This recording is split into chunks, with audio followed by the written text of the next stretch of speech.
और इनके स्थानीय कार्मिकों ने सदस्यों को बुला के अपमान किया। 11 बजे का इन्होंने टाइम दिया था, 11:15 हम लोग पहुंच गए। 11:15 ये और इनके अधिकारी आते हैं ऑफिस के अंदर। अधिकारी सीधे मुंह बात तक नहीं करते।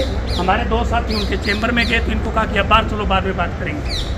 जब ये लोग सम्मान नहीं कर सकते तो अपमान करने का अधिकार इनको नहीं है। राजस्थान सरकार के आदेशों की खुलेआम धज्जियों तमगो दिया लेट सीट की कुकर को नहीं, पौने घंटा आदमी बैठी है। आदमी होना है पानी कौन चला। सर, कलेक्ट्रेट के अंदर हमारे पास शनिवार को फोन आता है डीएसओ ऑफिस से कि आप सतर्कता समिति के नॉमिनेटेड मेंबर और सोमवार को 11 बजे बैठक है। हम लोग निर्धारित समय से 15 मिनट पहले पहुंच चुके थे और हमारे कुछ जो मनोनीत साथी है वो मेरे से 10 मिनट पहले पहुंच चुके थे। वो किसी काम से डीएसओ साहब के चैम्बर में जाने लगे तो डीएसओ साहब ने उनको बाहर निकाल दिया कि आप बाहर चलो, बाद में बात करूंगा। ये बात वो वहाँ बैठे थे। हम लगभग 11:40 तक उनका इंतजार कर रहे। निर्धारित समय था 11 बजे का, 11:40 तक इंतजार कर रहे। डीएसओ साहब नहीं आई। जब हमने वहाँ थोड़ा बोलचाल शुरू हुई तो फिर दौड़ते हुए आती हैं। उसके बाद हम लोगों ने बैठक का बहिष्कार कर दिया, क्योंकि सर ये सरकार की छवि खराब करने का काम कर रहे हैं। किसी भी समिति सदस्य को कोई मान सम्मान नहीं है। इवन टू यहाँ पानी तक का नहीं पूछा गया किसी भी सदस्य को। किसी भी कर्मचारी ने सदस्यों की कोई आव भगत है या किसी सदस्य का कोई मान सम्मान है बिल्कुल नहीं कर रहे हैं। सरकार की छवि को खराब करने का काम कर रहे हैं।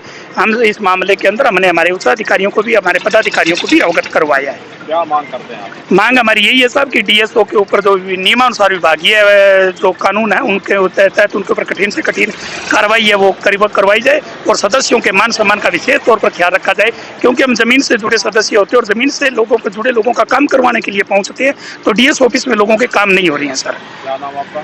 संदीप गोदारा। जिला रसद अधिकारी के जहां सतर्कता समिति की जो बैठक हुई है उसके अंदर जो विवाद पैदा हुआ, जो आरोप प्रत्यारोप का दौर चला, उसके बारे में जब जिला रसद अधिकारी से पूछा गया तो उनका सुनिए क्या था जवाब। आज खाद्य सुरक्षा सतर्कता समिति की बैठक थी। 11:30 बजे का टाइम दिया हुआ था। तो पूरे जिले भर से अलग अलग ब्लॉक से यहाँ बुलाए गए थे जो प्रतिनिधि थे और लगभग 4 या 5 व्यक्ति आ गए थे, हमारे प्रतिनिधि आ गए थे, बाकी ऑन द वे थे, आना था उनको।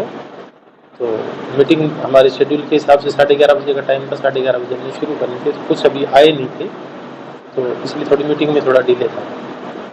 और उसके बाद में जो मेंबर आते गए तो हम बैठ गए और बात भी की और संपर्क भी किया उनसे।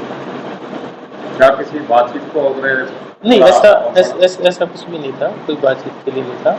और हमने कहा सभी कमेटी मेंबर्स आ जाएंगे फिर अपनी मीटिंग को विधिवत रूप से शुरू कर लेंगे। उनका कहना है कि हमारे को बाहर निकाल दिया। नहीं, मैं खुद गया था मीटिंग, हमारे साथ वाले कमरे में मीटिंग थी और मैं तो खुद भी वहीं मीटिंग में ही गया था। और ऐसा कोई इशू नहीं है कि किसी को बाहर निकाला, ये तो मर्यादा के खिलाफ। हमने ऐसा कुछ भी नहीं सोचा और नहीं हमने ऐसा कुछ किया। हमारे इंस्पेक्टर भी वहीं थे, हमारे EOEI भी वहीं थे, मीटिंग हॉल में थे। तो आपने इतना कहा भी थोड़ी देर बाद शुरू कर लेंगे। हाँ बिल्कुल, बिल्कुल यही कहा था और थोड़ी देर बाद शुरू हो जाएगी मीटिंग। और अभी भी उनसे संपर्क में है और वो शायद आ जाएंगे मीटिंग के लिए, मीटिंग शुरू कर लेंगे वापस। सतर्कता समिति के सदस्य और अधिकारी जो DSO हैं उनका बयान आपने सुना है। कोई कन्फ्यूजन होने के कारण ही ऐसी स्थिति पैदा होती है।